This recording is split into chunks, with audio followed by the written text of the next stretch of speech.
সবই সম্ভব করে দিতে পারেন। তো আমরা আসলে কখনো কখনো ভাবি নাই এটা পুরো 1 বছর, কিন্তু মামুন কিন্তু গত বছর মার্চের রোজার সময় আমরা আলাদা হয়ে গেছিলাম। সো আমরা আবার 1 বছর পরে আমরা কিন্তু আবার দুজন মামুনের প্রিন্স কাট সেলুনে আসছি আপনাদের সামনে কথা বলার জন্য, আমাদের কিছু কথা বলার জন্য, আপনাদের কিছু কথা বলার জন্য। তো মামুন, তুমি বলো, কি বলবা বলো দেখি। সবাইকে ধন্যবাদ আসার জন্য। সবাইকে আমন্ত্রণ করেছিলাম আমার প্রিন্স কাট সেলুনে, যে আজকে একটা সংবাদ সম্মেলন করব। কারণ হচ্ছে আমার জীবনের অনেক বড় একটা অধ্যায় হচ্ছে লেলা অ্যান্ড লেলার সাথে হচ্ছে যে যে ঝামেলাগুলো হয়েছে আমার, আপনারা সবাই অবগত আছেন অবশ্য। মামলা মোকদ্দমা এবং ইতিমধ্যে একটা জেলও খেটে আসছি, জেল থেকে ঘুরেও আসছি। সো অনেক এক্সপিরিয়েন্স হয়ে গেছে জীবনের। তো এখনো মামলাগুলো চলমান আছে, এই মামলাগুলো নিয়েই হচ্ছে আমাদের কথাবার্তা আবার নতুন করে শুরু করা।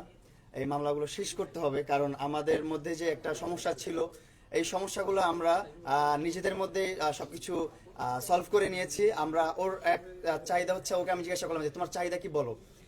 ও বললো যে তুমি সরি বলবা, তাইলে আমার চাহিদা শেষ। আমি তারপর সেটা না, আমি বলেছি তুমি নিজ থেকে তোমার রিয়েলাইজেশন হবে, তোমার উপলব্ধি হবে যে তুমি আমার সাথে দুটো ভুল কাজ করেছো, এবং সেই দুটো ভুলের জন্য তোমার আসলে এই আজকের এই একটু খারাপ পজিশন।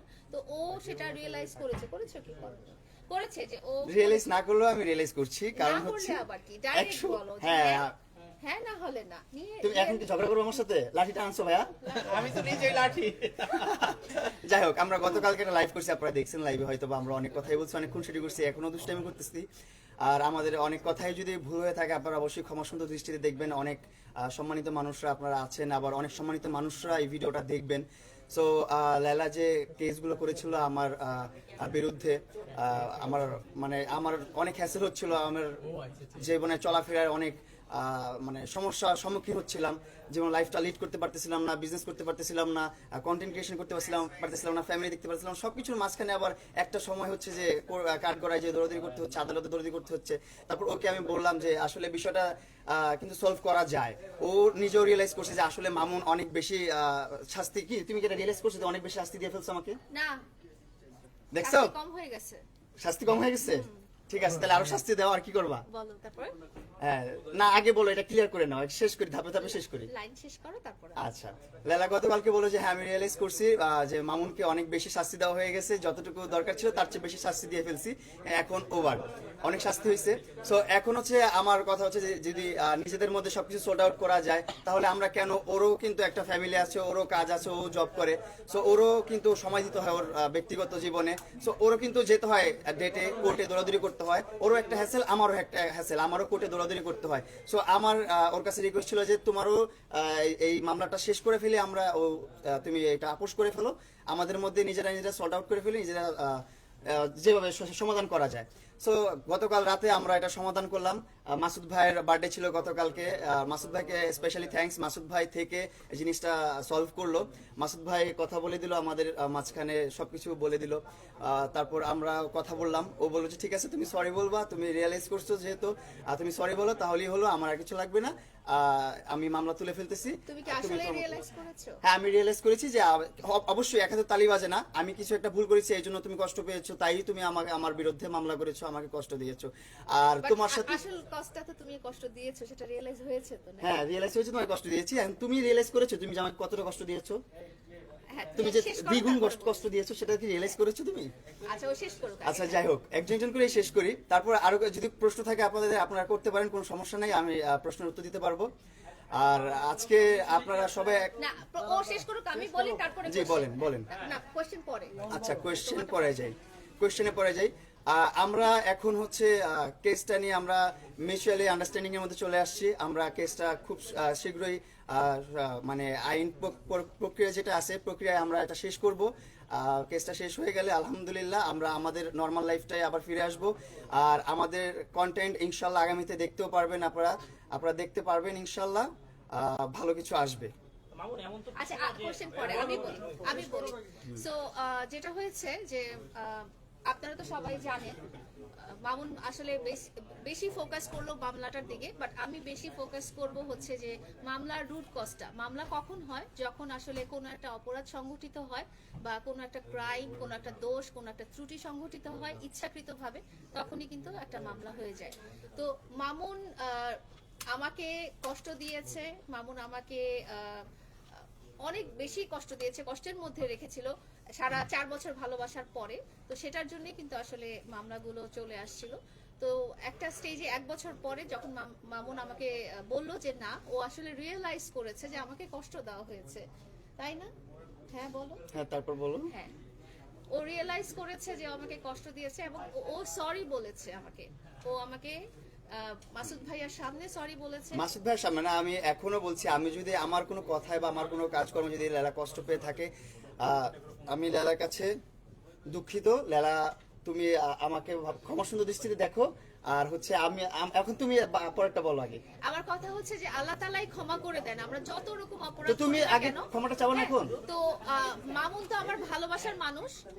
ও যদি আমার কাছে সরি বলে, এটা তো আমি সবসময় আপনাদেরকে বলে এসেছি যে ও সরি বললেই ওর জন্য মাফ, আর কিছু লাগবে না, আমি আর কিছুই চাই না।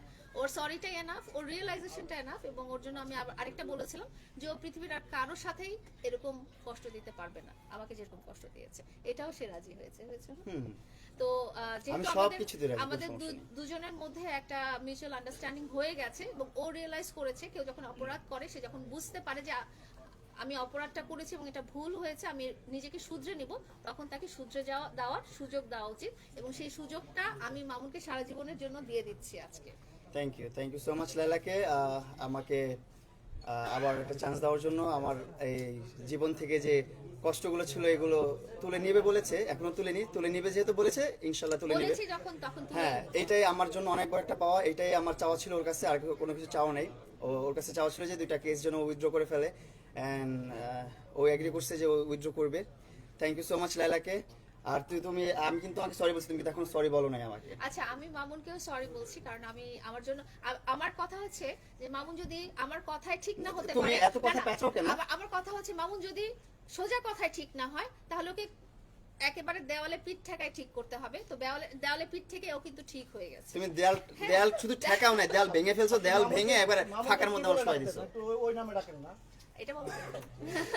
আচ্ছা, আমরা কিন্তু সরি টপিকটা কিন্তু আবার অ্যাভয়েড করে গেছি। তো মামুনের কিন্তু দেওয়ালে পিঠ থেকে যে কিন্তু সে রিয়েলাইজ করেছে এবং সে সরি হয়েছে। সো আমাদের দুজনের ব্যাপারটা কিন্তু এখানেই শেষ। আমরা দুজনকে সরি বলেছি, দুজনের যেসব ওর কমপ্লিমেন্ট থাকবে ছিল সেগুলো আমরা উইথড্র করেছি। এবং আমি বলেছি মামলা রিলেটেড যেগুলো যেভাবে যত দ্রুত ক্লোজ করা যায়, যেহেতু আমি তাকে প্রমিস করেছি, আমি সেটা করে দিব। এবং সেও আমাকে প্রমিস করেছে যে সে আমার প্রতি সরি, সে নিজের প্রতি অনুতপ্ত এবং সে কারোর সাথেই আর এরকম করবে না। এখন তুমিও সরি বলো। বলছি তো বাবু। না, সুন্দরভাবে। আচ্ছা বাবু, আমি সরি। তুমি এত কমপ্লিকেটেড করো কেন? সরি। হ্যাঁ, সরি কেন সরি সেগুলো বলো, ডিটেইল বলে বলো এখন। আমিও যেহেতু ডিটেইলি সরি বলছি, তুমিও ডিটেইলি সরি বলো। বলো। আচ্ছা আচ্ছা বাবু, আমি তোমাকে কষ্ট দেওয়ার জন্য আমি অনেক সরি। কি করার জন্য সরি? কি প্যারা দেওয়ার জন্য? অনেক প্যারা দিয়েছি ওকে। তুমি তো বলো না আমাকে মারছো। আচ্ছা, আমিও বলছি। আচ্ছা, এখন প্রশ্ন না, এখন হচ্ছে আমাদের ভাই আগে কথা। আচ্ছা ভাই, আমাদের এত সময় নাই, তো আমাদের ইফতারের সময় হয়ে যাবে। আমরা ইফতার আপনাদের জন্য আয়োজন করছি, সমস্যা নেই, আপনারা টেনশন নিয়েন না, আপনাদের সবার ইফতারের ব্যবস্থা করছি। আপনি যে মামলাটা উঠানোর জন্য, এটা কি মামলা উঠানোর জন্য ঠিক হয়েছে? আবার যখন মামলা উঠানো হয়ে যাবে তখন কি আবার আগের মতন হবে কিনা, এটার দায়িত্ব কি আপনি নিচ্ছেন?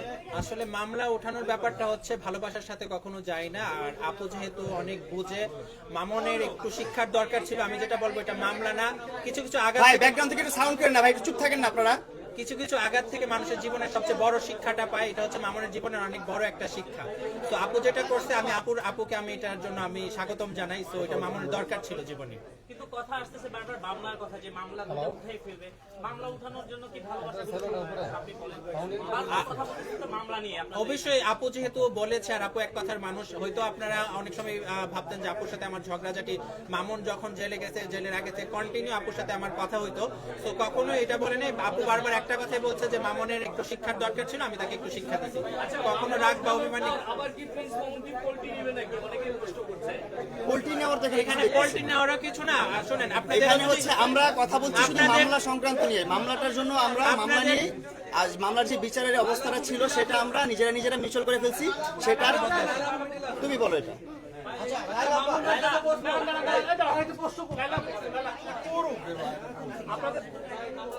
আপনাদের দুজনের আজকের সম্পর্ক দেখে মনে হচ্ছে যে দীর্ঘদিন ধরে আপনাদের কনসেন্ট ছিল, সম্পর্কের কনসেন্ট ছিল, আপনারা একসঙ্গে থেকেছেন এবং সেই কনসেপ্ট উপেক্ষা করে আপনারা তো সাউন্ড করলে তো হবে না, এত উনি কোয়েশ্চেন করছে, ওনাটা বলেন। আপনাদের আজকের সম্পর্ক দেখে মনে হচ্ছে আপনার দীর্ঘদিনের কনসেন্ট ছিল এবং এটা বোঝাপড়ার মাধ্যমে আপনারা সম্পর্কটা গড়েছেন। সেই বোঝাপড়া উপেক্ষা করে হঠাৎ করে আপনি একটা ছেলের নামে ধর্ষণের মামলা করলেন এবং আজকে আবার মিলে গেলেন। এ থেকে একটা জিনিস স্পষ্টত প্রমাণিত হয় যে মামুন আপনাকে হেল্প করেন না। আচ্ছা। আপনি কেন মিথ্যা মামলাটা করেছিলেন সেটা আমরা জানতে চাই। আচ্ছা, প্রথমত মামলা কখনো মিথ্যা হয় না। মামলা মিথ্যা হয়েছে কি হয়নি সেটা প্রমাণিত হওয়ার কথা আদালতে। দুই নাম্বার কথা হচ্ছে যে আমাদের কনসেন্টটা ছিল একটা প্রতিশ্রুতিমূলক, সেই প্রতিশ্রুতিটা যখন ব্রেক হয়ে যায় তখনই সেটা 9(1)(4) নম্বর ধারায় 1860 সালের ল অনুযায়ী এটা একটা রেপ মামলা হয়ে যায়। সেটা আপনাকে জোরপূর্বক নাও হতে পারে, আপনাকে কোনো প্রতিশ্রুতি দিয়ে প্রতিশ্রুতিটা ভঙ্গ করা একটা রেপ মামলা হয়ে যেতে পারে। তো সেই ধারাতেই আসলে মামলাটা হয়েছে। তো এখানে অবশ্যই এটা কোনো মিথ্যা মামলা ছিল না এবং এখানে কোনো প্রমাণিতও হয়নি যে মামলা মিথ্যা না সত্যি। এটা যেহেতু চলমান, এটা যদি বিচার কার্য কন্টিনিউ হতো তাহলে আপনারা বুঝতে পারতেন যে এটা আসলে কি পর্যায়ে হয়েছে, কিন্তু তদন্তে এটা প্রমাণিত হয়েছে। মামুন, এবার আপনাকে জানতে চাই, একটা সম্পর্ক করলেন এবং সেখান থেকে বের হয়ে গেলেন, এখন আবার মামলার জন্য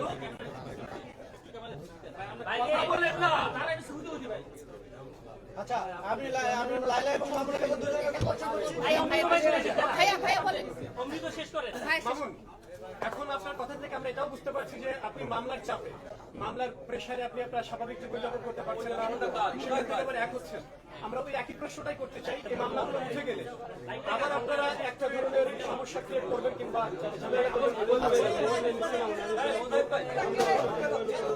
সাউন্ড হলে তো আমি কথা বলতে পারবো না।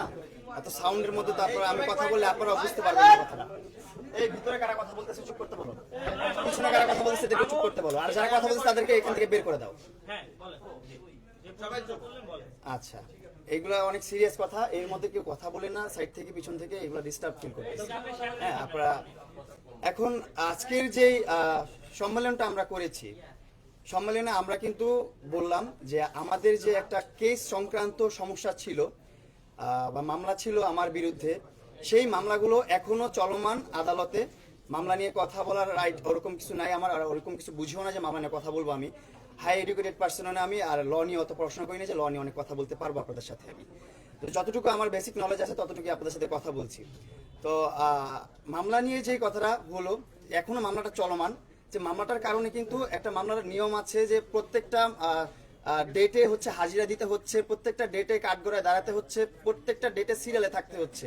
একটা ওইখানে আদালত খুব খারাপ একটা জায়গা। আমি দোয়া করি যে মানুষ, মানে আমার শত্রু যেন একটা মামলা না খায়, আমার শত্রু যেন বিপদে না পড়ে, আমি এই দোয়া করি। কারণ ওইখানে কত ধরনের মানুষ আছে আপনারা গেলে বুঝতে পারবেন। ওইখানে দুনিয়ার যত খারাপ মানুষ আছে সবই তো ওইখানে, যে সব আসামিদেরকে ধরে নিয়ে যাচ্ছে, এগুলো দেখতে হচ্ছে। এগুলো তো মানে ভালো এক্সপিরিয়েন্স না, এগুলো খারাপ এক্সপিরিয়েন্স, এগুলো জীবনের খারাপ ইম্প্যাক্ট চলে আসে। সো ওইখানে ওই ক্ষেত্রে বললাম যে আদালত ভালো জায়গা না, ওই জায়গায় ভালো মানুষ বেশি দিন থাকতে পারবে না। সো ওইখানে যে আমাদের বারবার যেতে হচ্ছে, আমার ভাই একটা জীবন আছে, আমার বাবা মা আছে, আমার সংসার আছে, আমার ভাইয়ের সংসার আছে, আমার বিজনেস আছে, আমার কন্টেন্ট ক্রিয়েট করতে হয়, আমার টাকা ইনকাম করতে হয়, আমার ফ্যামিলিটা কিভাবে রান করতে হবে সেই টেনশন থাকতে হয়। তো এই মাঝে যদি আমি ঢাকার বাইরে চলে যাই, হুট করে আমার ডেট আসে যে আমার এই ডেটে থাকতে হবে, না থাকলে আমার বিরুদ্ধে আবার গ্রেফতারি পরোয়ানা বের হবে, মানে ওয়ারেন্ট বের হয়ে যাবে, আমাকে আবার ধরে জেলখানায় নিয়ে যাবে। সো তখন কি হবে, আমার ফ্যামিলির উপর একটা অনেক বড় একটা প্রেশার চলে আসবে, অনেক বড় একটা চাপ চলে আসবে। সো এই জিনিসগুলো কিন্তু একটা ভয়, সবসময় আতঙ্ক কাজ করে। আমি কোথাও ঘুরতে পারতেছি না, কোথাও যেতে পারতেছি না, আমি বিজনেসের জন্য বাংলাদেশের বাইরেও যেতে পারতেছি না এই মামলা মামলাগুলোর কারণে। সো এইগুলা কিন্তু আমাদের পার্সোনাল জীবনটা কিন্তু অনেক ডিফিকাল্ট করে দিচ্ছে। যেমন ওরও কিন্তু পার্সোনাল লাইফটা অনেক ডিফিকাল্ট হয়ে যাচ্ছে, ওরও অফিস আছে, ওরও ফ্যামিলি আছে, ওরও বাচ্চা কাচ্চা আছে, ওরও একজন সিঙ্গেল মাদার, সো ওর অনেক প্রেশার আছে। এই সব কিছু বাদ দিয়ে কিন্তু ওরও সকাল 8টা বাজে 9টা বাজে দৌড়াদৌড়ি করতে হচ্ছে কোথায়, আদালতে। সো সেম পর্যায়ে কিন্তু আমরা আছি। ও একটা শাস্তি দিতে চাইছে আমাকে, ও শাস্তি দিতে পারছে, শাস্তি দেওয়া হয়ে গেছে, আমি জেল থেকে ঘুরে আসছি, এটাই তো আমার অনেক বড় একটা শাস্তি, আমার জীবনের সবচেয়ে বড়। হ্যাঁ, রিয়েলাইজেশন হোক, তারপর তার চেয়েও অনেক বেশি কিছু যদি হওয়ার ছিল সেটাও হয়ে গেছে আমার জীবনে। আমার জীবনে অনেক বড় একটা অভিজ্ঞতা আমার জেলখানায় ঘোরাটা। এটা আমার আমি জীবনে থানা হাজতেও যাই নাই, যেখানে আমি ছেলে জেলখানায় যে আমি 20-25 দিন থেকে আসছি, সেটা আমার জীবনে অনেক বড় একটা ধাপ। তো এই জিনিসটা নিয়ে ওর সাথে আমি কথা বলছি। আমরা রিলেশনের যে বিষয়টা, যে আমাদের একটা সম্পর্ক ছিল, প্রেম প্রীতি ছিল, সেটা আবার ব্রেকআপটা প্যাচআপ হচ্ছে কিনা, সেইগুলো নিয়ে কিন্তু আমরা কথা বলি না। আমরা কথা বলছি আমাদের পার্সোনাল লাইফটা কিভাবে ইজি করা যায়, সহজ করা যায়, কিভাবে এই ডিফিকাল্টিস গুলো। উনি প্রতিশ্রুতির কথা বলেছেন, আপনি প্রতিশ্রুতিটা পরে রাখবেন কিনা বা আগে ভঙ্গ করে এখন কোনো প্রতিশ্রুতিতে আমরা নাই, আমাদের কোনো কন্ডিশন নেই এখানে। আর এখানে কোনো কন্ডিশন নেই আমাদের। তোমার কোনো কন্ডিশন আছে? না, এই মুহূর্তে তো আমাদের কোনো কন্ডিশন নেই। আমাদের একটাই লক্ষ্য, সেটা হচ্ছে আমাদের ব্যক্তিগত লাইফটা অনেক সুন্দর হোক। সো আমি চাইছি এইটাই, যে আমাদের যে কোর্টে যে দৌড়াদৌড়ির বিষয়টা, যে হ্যাসলের বিষয়টা, যে একটা টেনশনে থাকার বিষয়টা, এটা কিন্তু যাদের নামে মামলা আছে, মোকদ্দমা আছে, তারা বুঝে যে কতটা পেরেশানিতে তারা থাকে। যে মামলা খায় সেও পেরেশানি থাকে, যে মামলা দেয় সেও কিন্তু সেম পেরেশানিতেই থাকে। সো আমি তো শেষ করি ভাইয়া, আমি তো শেষ করি, সেম পেরেশানি থাকে। এই পেরেশানিটা শেষ করার জন্যই ওর সাথে আমার কথা বলা, আবার সবকিছু বলা। আমরা যে যদি যেভাবে সলিউশন আসে, যেভাবে হলে জীবনটা সহজ হবে, সুন্দর হবে, আগের মতো নর্মাল লাইফটা লিড করতে পারবো, সেই সব প্রত্যেকটা স্টেপ নিতে আমি রাজি। ওর কাছে বলছি আমি, তো ও বলছে। আমার কথা হলো বলো এবার। যে মামুন একজন বাংলাদেশের one of the most famous influencer. তাকে বাংলাদেশের লক্ষ লক্ষ মানুষ ফলো করে। তো মামুনের জীবনযাত্রায় যদি কোনো কিছু রং থাকে, যদি কোনো কিছু ভুল থাকে, তো তার ফ্যান ফলোয়াররা সেটা দেখে যেন শিক্ষা না নেয় যে আমরাও এই ভুল কাজটা করতে পারি, এবং এই ভুল কাজটা বা এই অপরাধটা করলে যেটার কনসিকুয়েন্স কি হবে বা পরবর্তীতে কি ফেস করতে হবে, সেটা কিন্তু মামুনকে দেখে তারা আজকে বুঝতে পেরেছে। তা আমি মামুনের ফ্যান ফলোয়ার বা আমার ফ্যান ফলোয়ার যারা আছে তাদেরকে বলবো যে আপনারা আমিও তোমাকে এটা কিছু বলতেছি, তুমি মেসেজ দাও, তারপর মেসেজ দিই। আপনারা আমাদের দুজনকে দেখে আপনারা শিক্ষা গ্রহণ করবেন যে ভুল স্টেপে কখনো পা বাড়াবেন না। আচ্ছা একটু সাইলেন্ট, একটু প্লিজ একটু জানতে চাই। সেটা হচ্ছে আপনি বললেন যে আপনাদেরকে দেখে শিক্ষা নিতে। আসলে আপনি একজন মুসলিম, মামুন একজন মুসলিম, আপনারা বিবাহ বহির্ভূত আপনারা একসাথে থেকেছেন এবং আপনি তাকে ধর্ষণ মামলা দিয়েছিলেন, এটা প্রুফ যে সে আপনার সাথে মেলামেশা করেছে বিয়ের আগে। এখন আপনারা আবার এক হচ্ছেন, আসলে আপনাদেরকে নিয়ে দেখে শিক্ষা কি এটাই নিবে সমাজ, আপনার ফ্যান ফলোয়ার, যে বিয়ে ছাড়া এভাবে অবৈধভাবে মেলামেশা করা এই সমাজে, যদিও রাষ্ট্র এখানে কোনো বাধা দিবে না আপনাকে, যেহেতু একটি ক্লাস, সেহেতু ইসলাম এটা বাধা দেয় কিনা, এবং আপনাদেরকে নিয়ে দেখে কি এটাই শিখবে সমাজ। আর আমরা এটা প্রমোট করছি বারবার। এখানে দায়বদ্ধতা আসলে কার, আপনার না আমার? মানে কি যে দায়বদ্ধতা? আচ্ছা, প্রথমত আমাদের মামলাটাই হয়েছে যে আমাদের সম্পর্ক রিলেটেড কনফ্লিক্টের জন্যই হয়েছে, যে আমরা কি বিয়ে করেছিলাম বা এখানে একটা ডিনায়ালের ব্যাপার চলে আসছিল নাকি কি, এটার ব্যাপারে কিন্তু মামলাটা চলে এসেছে। দ্বিতীয়ত হচ্ছে আমি আর মামুন এখন আজকে এই স্টেজে ওই ধরনের কোনো সম্পর্কিত নাই। আমরা এখানে জাস্ট এসেছি যে ওর যে প্রবলেমটা আছে সেই প্রবলেমটা আমাকে তুলে ধরেছে, এবং আমিও তাকে বলেছি যে আমি যে কারণে আমি অভিযোগটা ইম্পোজ করে মামলাটা করে দিয়েছি, সেটাও আমি তাকে বুঝিয়েছি যে আমার রুট কজই ছিল এটা, যে তুমি যাতে শিখো এবং তুমি যদি বুঝতে পারো যে তুমি যেটা করতে চেয়েছিলা বা করেছো সেটা ঠিক না।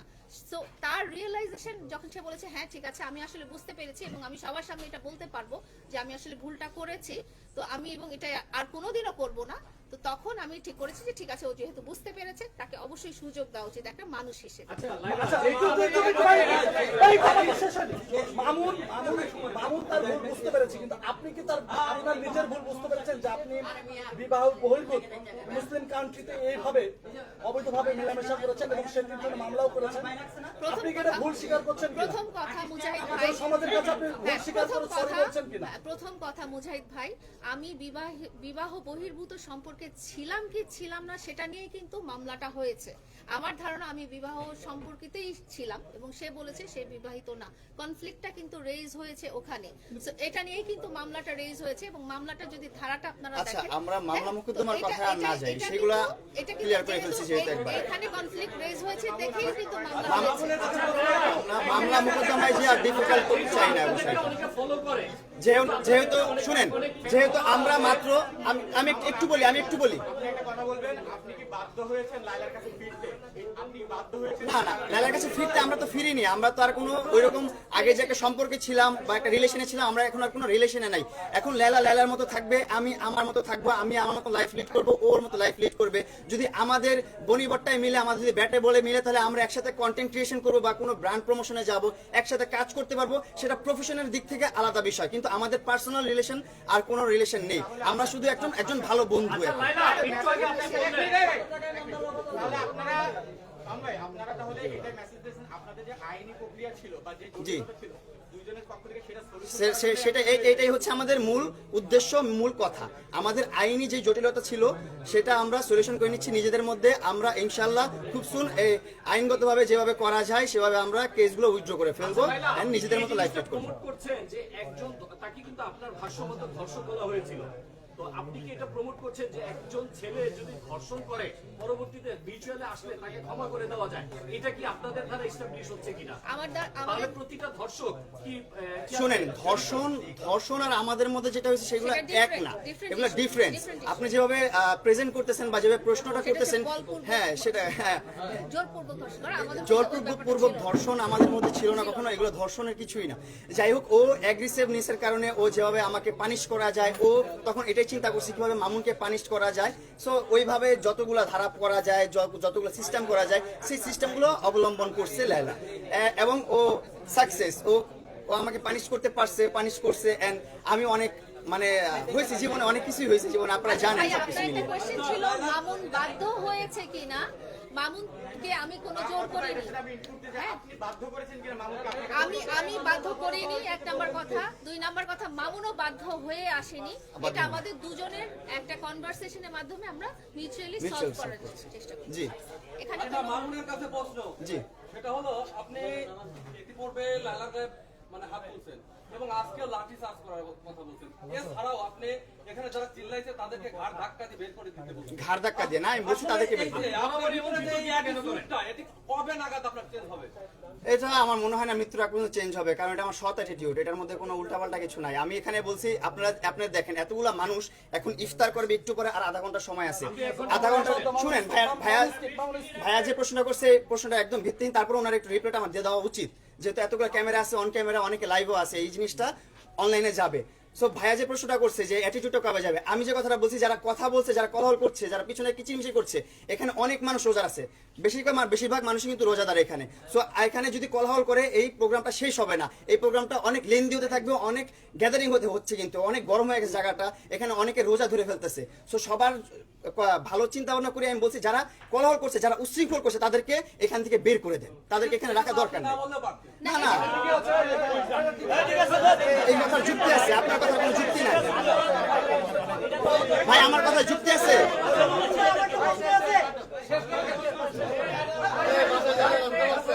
তারপর বলেন। অনেকে বলছে মামুনে BMW কেনার পর তেল কেনার টাকা নাই, যেই কারণে আবার লাইলার সাথে তেল কেনার জন্য একত্র হলো, এটা কি সত্য না মিথ্যা? এটা এখন এটা এক একজনের ব্যক্তিগত প্রশ্ন হতে পারে, এটা মানুষের পয়েন্ট অফ ভিউ হতে পারে। এখন একটা এক্সাম্পল হচ্ছে, আপনি যখন প্যান্ট বানাবেন, সুসো করা জায়গা কিন্তু বানাই প্যান্ট বানাবেন। So, আমি যেহেতু গাড়ি কিনছি, তেল ভরার ওইরকম ক্যাপাবিলিটি রেখেই আমি গাড়ি কিনছি।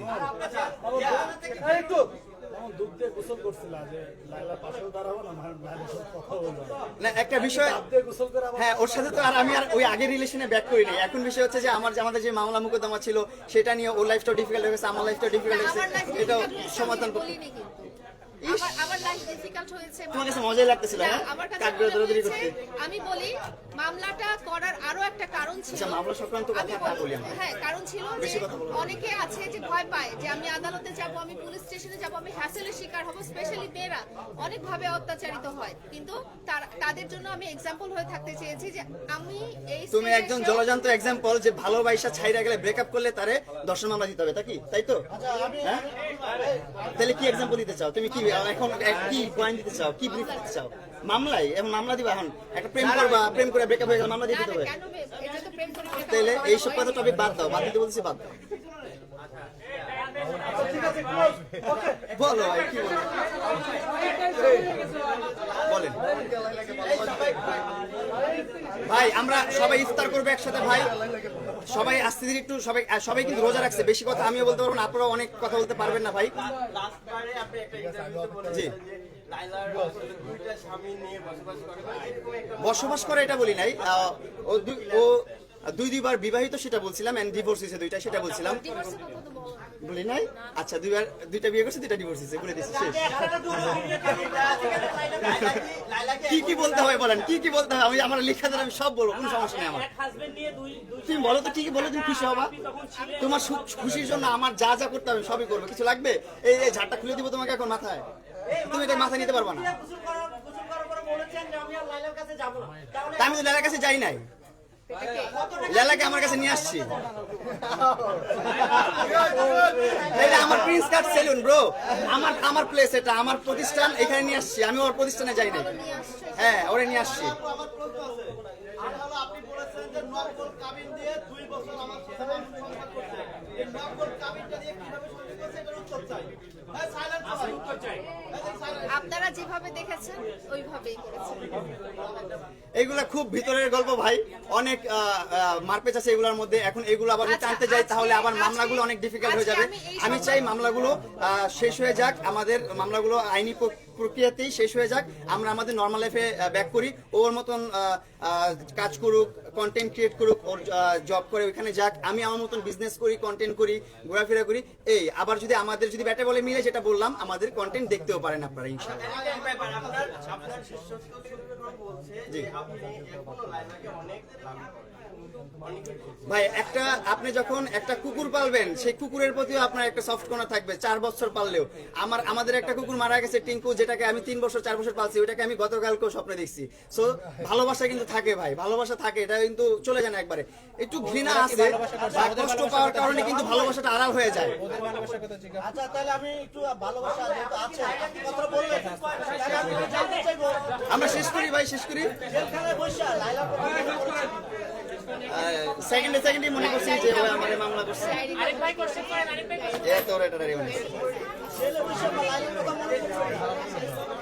আইয়া জনিবের কাছে আছে। আচ্ছা লাইলা, ওই বল আরিফ ভাই কি বলে?